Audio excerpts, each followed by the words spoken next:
আরে দেখাবো মনের দুঃখ গো লইয়া, মনে লইয়া লইয়া।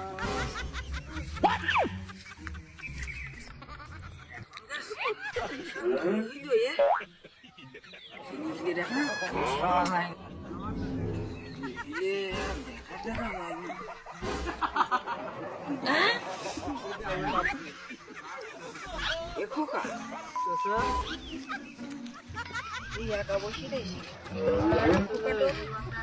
মনটা খারাপ, তোকে দুঃখের কথা আর কি বলবো।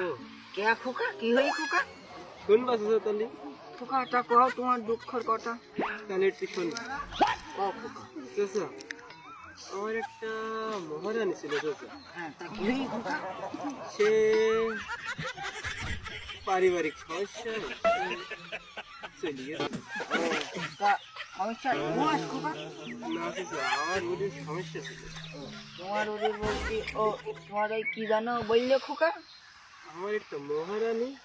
ও মহারানীর সমস্যা খোকা? হ্যাঁ চাচা।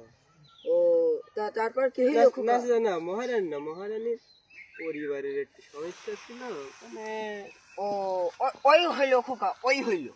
ও চাচা, আর কি বলবো, বলার কিছু নেই চাচা। খোকা তা পরিবারে কি সমস্যা ভাব একটু কও দিনি খোকা। চাচা, তাহলে তো তুমি ভালো করে জানো, মুরব্বী হয়ে যাও, বাড়ি যদি মহিলা মাতব্বর হয় হাই খোকা। তাহলে তুমি তো ভালো করে জানো, মুরব্বী হয়েছে, তাহলে তুমি বলো। ও মানে ওই মহিলা মাতব্বর মেইলো। হ্যাঁ চাচা, হ্যাঁ ঠিক বলিস তুমি। খোকা তোমার কথা আর কি বলবো খোকা, মহিলা মানেই খোকা অ্যালার্জি খোকা। ঠিক বলিস চাচা, মহিলা তোমার বিশাল দুঃখের কথা আর কি বলবো খোকা, এ মহিলা তোমার যে জায়গায় লাগবে খোকা, এ খোকা চুল কই বেরিয়ে যাবে খোকা। ঠিক বলিস চাচা, এ মহিলাটা অ্যালার্জি জিনিস। ও খোকা, খোকাটা তোমার ওই মহারানীর গায়ে আবার অ্যালার্জি নেই তো খোকা? তা মানে আছে, নাইলে দই মিললো কি গেছে চাচা। ঠিক আছে খোকা, খোকা আল্লাহ যা করে খোকা ভালোর জন্যই করে খোকা। স্যার ঠিক বলিস, আল্লাহ এটা করে ভালোর জন্যই করে এই চাচা। শালার মেয়ে লোক এই যে কি খারাপ খোকা।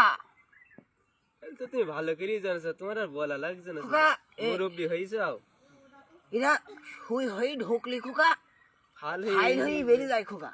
ঠিক বলিস চাচা। তুমি তো জানো খোকা, আমি এ কথাটা বিশ্বাস করতাম না খোকা, দুঃখের কথা আর কি